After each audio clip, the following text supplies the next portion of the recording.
I was speaking in Dundalk Chamber the other night about the importance of having a positive mindset and the effect that that has on productivity in business. And just at the end of the presentation, the conversation turned to a time when one of the attendees said she suffered from depression, but that's another day's story. So the conversation went on about depression, and I explained from my perspective what depression actually looks like.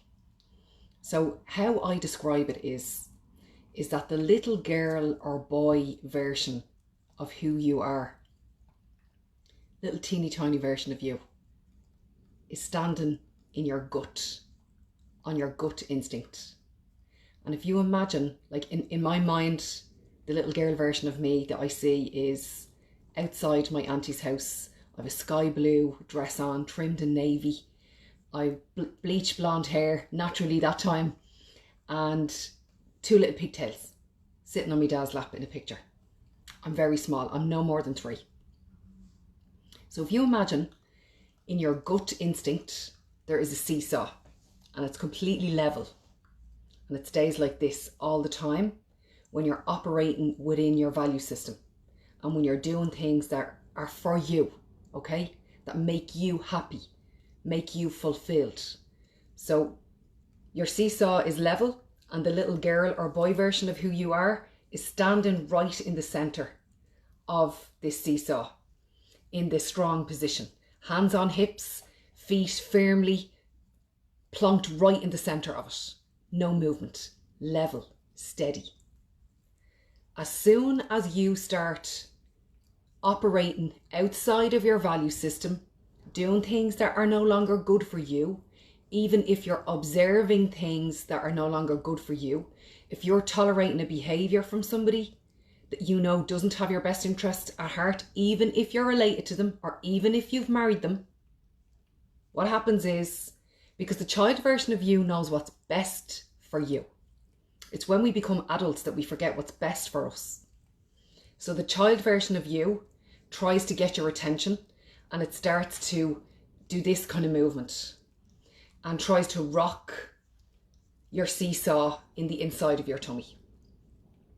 And it will continue to do this until you give it the attention that it deserves. So that might start with a flippy stomach. If you don't give it the attention then, it might move up a bit further and throw in a little bit of anxiousness for the crack.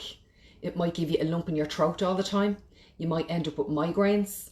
And if you leave this unattended for a long period of time, it can sometimes lead to depression. That was the story that I told the other night.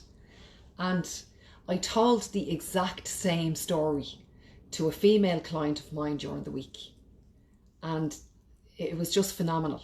The lady, first of all, that I told the story to in Dundalk Chamber said, "Thank you so much for explaining it that way, Nicola. Now I fully understand and I can totally identify with what it is that you're saying." And lots of other people in the group said the same thing, and I got lovely emails from people then afterwards as well.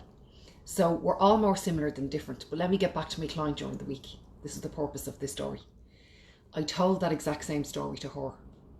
And she said, "It's funny that you say that, Nicola, because when my marriage started to go downhill and I knew that it was never going to get better and he was never going to change," she said, "I found a photograph of myself sitting on the stairs in my parents' house and I was no more than 3 or 4.